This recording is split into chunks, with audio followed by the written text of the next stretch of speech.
मित्रों, आपका स्वागत है आपके अपने YouTube चैनल ज्ञान गंगा पर। मित्रों, एक दिन की बात है। माता लक्ष्मी और भगवान श्री हरि वैकुंठ में विश्राम कर रहे थे। तभी माता लक्ष्मी कहती हैं, हे प्रभु, आज मेरे मन में 3 प्रश्न उठे हैं। कृपा करें और मेरी मन की आशंका को दूर करें। तब भगवान श्री हरि कहते हैं, हे देवी लक्ष्मी, आपके मन में जो भी शंका है, आप निसंकोच होकर कहें, मैं आपके सारे प्रश्नों के उत्तर अवश्य ही दूंगा। तब माता लक्ष्मी कहती हैं, हे प्रभु, मेरा पहला प्रश्न वह कौन सा घर है जहां एक पिता को अपनी कन्या का विवाह कभी नहीं करनी चाहिए। मेरा दूसरा प्रश्न है, एक बेटी के लिए अपना घर कौन सा होता है, पिता का या पति का।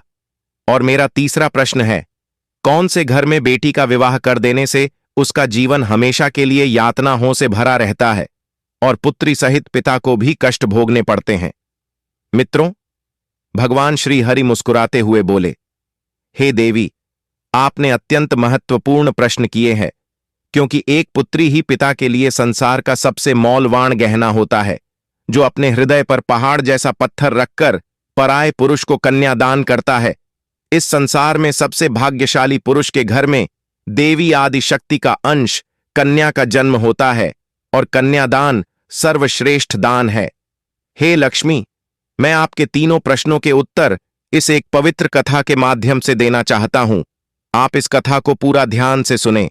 जो भी मनुष्य इस कथा का श्रवण तथा प्रसार करता है, उसके सारे पाप नष्ट हो जाते हैं।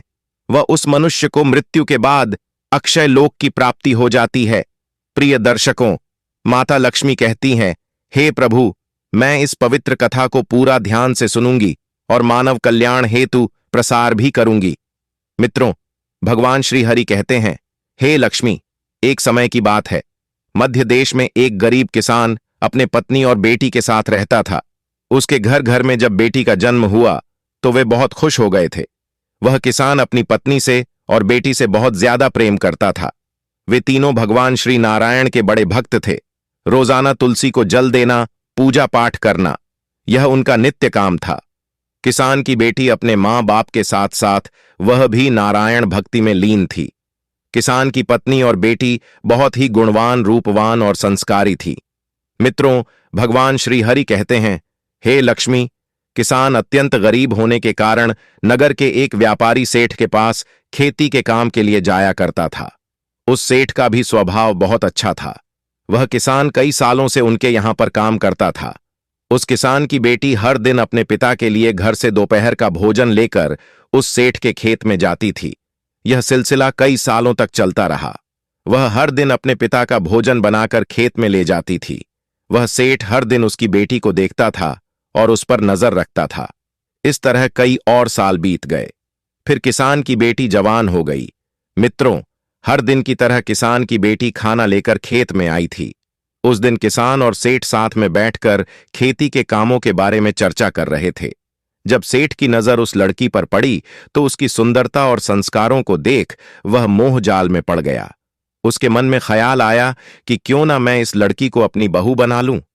मित्रों, थोड़ी देर के बाद किसान की बेटी वहां से चली गई। तब सेठ ने अपने मन की गुप्त बात किसान से कह डाली और बोला, हे भाई, तुम बहुत दिनों से मेरे यहां काम करते हो, लेकिन मैंने तुमसे आज तक कुछ भी नहीं मांगा। किंतु अगर तुम बुरा ना मानो तो क्या तुम अपनी बेटी का विवाह मेरे बेटे के साथ कर दोगे? सेठ के मुंह से ऐसी बात सुनकर उसकी खुशी का ठिकाना ना रहा। किंतु किसान ने हिचकिचाना कि सेठ जी, मैं आपकी बातों से सहमत हूं, किंतु इस विवाह के बारे में मुझे अपनी पत्नी और बेटी की राय लेनी चाहिए। तब सेठ ने बोला, हे मित्र, क्यों नहीं, तुम जरूर उनकी राय लेकर मुझे बताओ। मित्रों, भगवान श्री हरि कहते हैं, हे लक्ष्मी, जब भी किसी स्त्री या पुरुष का विवाह करना हो तो उनके मन की बात जानकर ही माता पिता को उनके भविष्य के निर्णय लेने चाहिए। जब रात में किसान ने अपनी पत्नी और बेटी से इस विह के बारे में पूछा तो उन दोनों ने एक साथ हामी भर दी। वैसे भी किसान की पत्नी हमेशा से चाहती थी कि उसकी बेटी किसी राजघराने में राज करे। मित्रों, भगवान श्री हरि कहते हैं, हे लक्ष्मी, वहीं दूसरी ओर जब सेठ ने विवाह की बात अपनी पत्नी और बेटे से कही तो उन दोनों ने इस रिश्ते को नापसंद किया, क्योंकि सेठ की पत्नी बहुत लालची और दुष्ट स्वभाव की थी तथा उसका बेटा भी निकम्मा और लालची स्वभाव का था।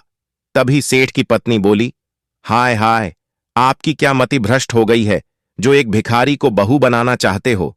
मैं तो क्या मेरी जूती भी ऐसे घर में कदम ना रखें। और सेठ का बेटा भी अपनी ही मां के जैसे तेवर दिखाते हुए बोला, पिताजी क्यों, आप मेरी जिंदगी खराब करना चाहते हैं। मेरे दोस्त और हमारे नातेदार हम पर थू थू थूक के मित्रों।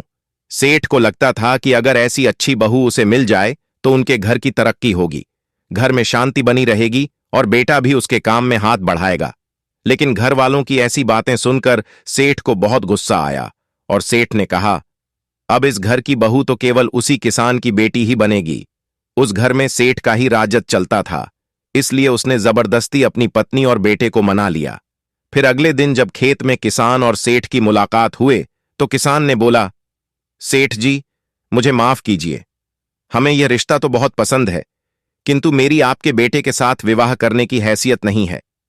तब सेठ ने मुस्कुराते हुए कहा, बस इतनी सी बात है, तुम जितना चाहे खर्च करो, तुम्हें जितने भी धन की आवश्यकता हो तुम्हें हमारे मुंशी जी देंगे। तब सेठ ने मुंशी से कहा, देखो, यह हमारे होने वाले समधी है, इन्हें जो चाहे वह सब कुछ दे दो।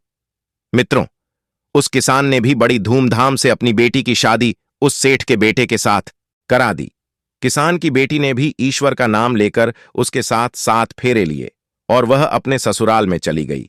फिर क्या था, सेठ का बेटा पत्नी को छोड़ अपनी एक प्रेमिका के साथ रहने लगा और आए हर दिन सास बहू के बीच झगड़े होने लगे। हर दिन सेठ जी अपनी बहू और पत्नी को समझाते हुए सुलह कुल किसान की बेटी को ही हुआ था। सेठ की पत्नी और बेटा बहुत खुश हुए क्योंकि अब उन्हें टोकने वाला कोई न था। मित्रों, भगवान श्री हरि कहते हैं, हे लक्ष्मी, अब तो किसान की बेटी के बहुत बुरे दिन शुरू हो गए थे। जब भी झगड़े होते थे तो वह अपने मायके में जाती, लेकिन किसान और उसकी पत्नी हमेशा उसको ही समझाकर वापस ससुराल भेजते रहे। यह सिलसिला कई महीनों तक चला। फिर एक दिन सेठ के बेटे ने किसान को काम से निकाल दिया और उसे बहुत भला बुरा अपशब्द कहे। मित्रों, जब किसान की बहू उनसे डरने के वजह उनसे प्रेम पूर्वक रहने लगी, तब सेठ की पत्नी के मन में एक बुरा ख्याल आया। उन दिनों किसान की बेटी पेट से थी तो उसने चिकनी चुपड़ी बातों से किसान की बेटी के मन को जीत लिया था, मानो जैसे कोई सांप ही चिड़िया के अंडों की रक्षा कर रहा है। फिर एक दिन उस सेठ की पत्नी ने बहू के खाने में जहर मिलाकर उसे दे दिया। किसान की बेटी भी अनजाने में उसे खाकर सो गई और उसकी रात्रि में ही मृत्यु हो गई। मित्रों, इधर सेठ की पत्नी ने अन्य नगरवासियों को कहा कि उनकी बहू ने जहर खाकर आत्महत्या की है।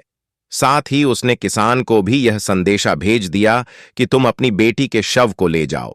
जब यह बात किसान और उसकी पत्नी को पता चली तो उनके धीरज का बांध टूट गया और उन्होंने बेटी के मृत शव को घर लाकर उसका अंतिम संस्कार किया।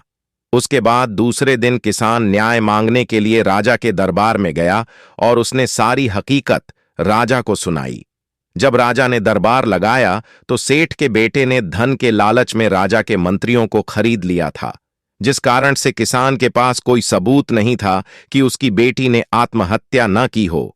राजा ने भी सेठ की पत्नी और बेटे को निर्दोष करार देते हुए छोड़ दिया और दूसरी तरफ किसान और उसकी पत्नी हताश होकर उस नगर को छोड़कर एक मठ में चले गए और नारायण की पूजा में लीन हो गए।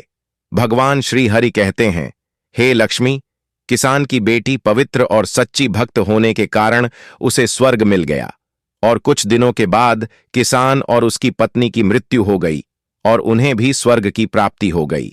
मित्रों, भगवान श्री हरि कहते हैं, हे लक्ष्मी, तुम्हारा पहला प्रश्न था कि वह कौन सा घर है जहां एक पिता को अपनी कन्या का विवाह कभी नहीं करना चाहिए।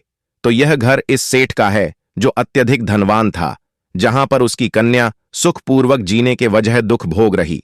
इसलिए किसी भी पिता को अपनी कन्या का तथा भाई को बहन का विवाह ऐसे घर में नहीं करना चाहिए जिस घर में पुत्र वधू को मान सम्मान न मिलता हो, उसके साथ प्रेम पूर्वक व्यवहार ना किया जाए, उसके साथ केवल एक कसाई के दांव पर बंधी हुई गाय के जैसे व्यवहार किया जाए, जिसके मन में हर क्षण तड़पाने वाली मृत्यु का भय हो। दूसरी बात, अगर स्त्री पुरुष एक दूसरे को पसंद न करते हो तो ऐसा विवाह दोनों के जीवन को बर्बाद कर देता है। तीसरी बात, जिस पुरुष के साथ कन्या का विवाह होने वाला है वह उसके योग्य हो, उसे हर समय एक जिम्मेदारी से संभाल कर रखें, उसके मन को जीतकर उससे ही प्रेम करें। जब भी किसी के लिए रिश्ते देखे जाएं तो वह बहुत दूर के ना हो, ना ही अति नजदीकी हो।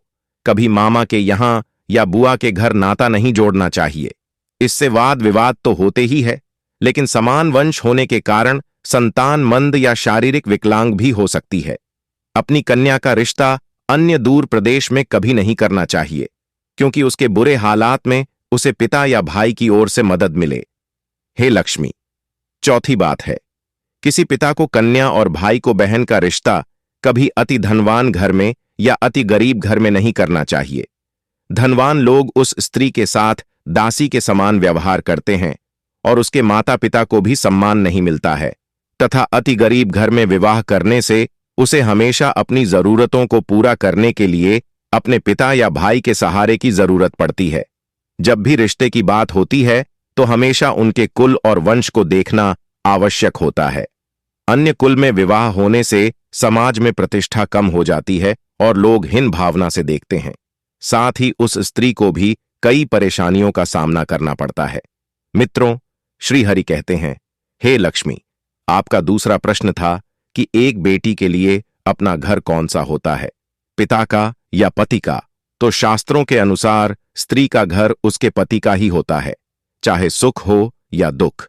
पति पत्नी को हमेशा साथ रहना चाहिए और हर हालत में एक दूसरे का साथ देना चाहिए, जैसे कि हमारी राम सीता की जोड़ी थी। और आपका तीसरा प्रश्न था कि कौन से घर में बेटी की शादी कर देने से उसका जीवन हमेशा के लिए यातनाओं से भरा रहता है और कन्या सहित पिता को भी कष्ट भोगने पड़ते हैं।